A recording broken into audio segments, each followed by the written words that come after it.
Something special has been cooking in a wharekai in Tāmaki Makaurau, hoping to better educate whānau on making healthy meals at home that won't break the bank.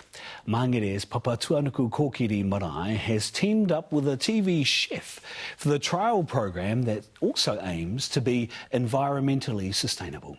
We sent our reporter Ruani Pereira along for a taste test.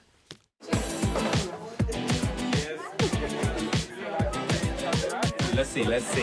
Oh, hello. It's a community cooking class teaching whānau that fast food can be made at home and doesn't have to cost the earth. There's a lot of need out there for our whānau. We're helping people understand that things are cheaper if you do it like this. Learning how to make healthy, tasty kai that's also zero waste. It's going quite good. It's lovely as. And here we are. We're doing it. Right around. Yeah, good girl. It's the start of an exciting new food education program at Papatūānuku Kokiri Marae in Tāmaki Makaurau. This is emotional because this is like 3 years of dreaming of this moment.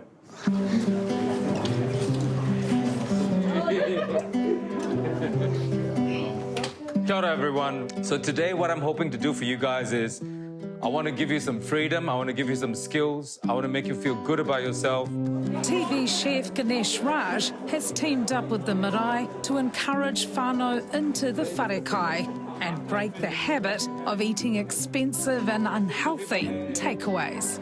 Fast food joints love it because people are going to come back because they're addicted to this food. It's not because it's some sort of, I'll go to that meal for my fast meal because it's nutritious and I'm getting my, nobody says that.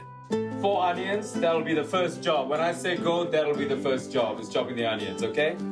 Backed by South Auckland charity, the Cause Collective, the pilot classes hope to change people's mindset around kai. Food needs to be seen as a medicine or a rongoa. Go. If we look at food from another perspective where it's something that heals us from within, man, you can't go wrong. Once the patties are ready, I'll show you how to turn it on and then we can start frying it. Raj's food philosophy is about making global food that doesn't break the bank. His recipes are designed to cost $20 to feed a whānau of 4. People have always been surprised. It says to me that they've been indoctrinated to think that food is expensive, cooking is expensive. So when something is cheaper than it, like, what? You can do that? Chefs of all ages and abilities have volunteered to take part in these night classes. Oh, yeah. How often would you cook at home? To be honest, probably two days a week. Most of the time it's too lazy or just too tired, too knackered, and then to cook, clean, and everything else at home, it's just, we're just going to go out and get takeaway. The idea behind getting more whānau to cook for themselves is to make things as simple as possible. One-pan cooking with everyday pantry ingredients. Potato cakes with beautiful herbs in it, fried rice with vegetables. Around 4 kilos of flesh from discarded fish frames and heads is being transformed into hearty family meals. We got so much meat off the fish frames, with the potatoes, with the fried rice, $20 for 4. It's part of the Kaika fish rescue program.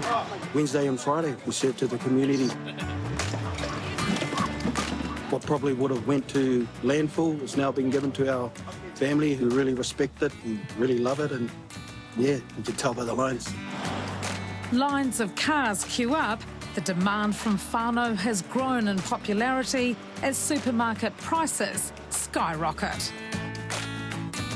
The urban Māngai Marae's vision is to see their whānau flourish. Their kai whakahaere Lionel Hoete has also been harvesting crops of veggies and herbs from their extensive community garden to be used in the cooking class. What's cooking tonight? We're cooking corned beef and kumara pasta, straight from the garden to the table to the puku. With Lionel, we both share this idea on how we'd like to feed people, how we'd like to use as much of the garden as possible at all times. It's like the dream scenario, but it'll feed people that need it. Having someone like Ganesh on board, what does he bring to the kaupapa? He's a ball of energy, eh? People, if you want to see stage 2, there's a stage 2 over here. It's starting to brown up. That's what you're looking for. I feel very humbled to have him in our space and, you know, being able to utilise our kitchen. It's a new kitchen, so, you know, perfect timing. Golden brown, golden. It was just like divine intervention, you know? It's a dream come true. And after 2 test cooks, these amateur chefs are giving the sessions rave reviews. Oh, hello. Oh, hello, chef. These guys are... Oh, guys. How have you found tonight? It's really good. I've enjoyed it. And this is something we're going to go trial at home because it's under our budget. So, yeah. That's what the marae was intended for, was to, you know, be more inclusive of our community and bringing them in and giving them new ideas, and I think it's really exciting. It's been the mind. What's your hope for the future of this program? My hope is to run it till the end of the year and then put different people through it. This is delicious. We can see that this particular project will see our family, you know, looking after themselves better because it's the ambulance at the top of the hill, you know, cooking, eating well, good diet.